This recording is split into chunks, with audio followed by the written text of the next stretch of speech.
So, hello, good evening. So, pasensya na kayo. Gabi lang talaga ako nakakapag-update kasi madami tayong inaasikaso at marami tayong trabaho. So, yun. I've already sent you the forms and yun, yung mga bagong sali po sa ating grupo. Nagsend na po ako ng form, Google form. So,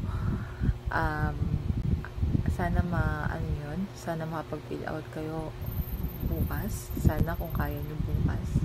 Ng maghapon kasi po bukas po ang ating last day ng area ng CLJ.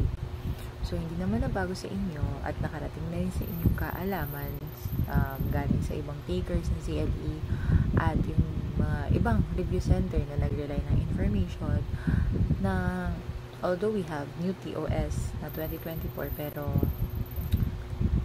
sabi ng iba hindi naman daw nasunod.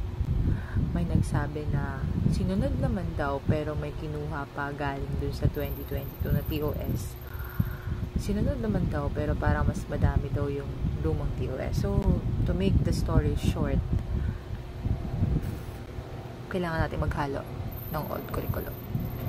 Kasi what if kung ang target mo ay maging top-notcher ka pero ang inaral mo ay yung bagong TOS lang, dun ka lang nag-focus pero ang ending may hahalo pa lang lumang TOS. So, wag po kayo magtataka sa ibabato kong mga reviewers and documents sa ating Google Classroom ay may mga old curriculum tayo. Kasi, mas mabuti na yung handa. So, yun lang. And, dahil last day na po natin bukas ng ating CLJ area. So, ibabato ko na yung mga pinaka-bongacious nating reviewers. Lahat na.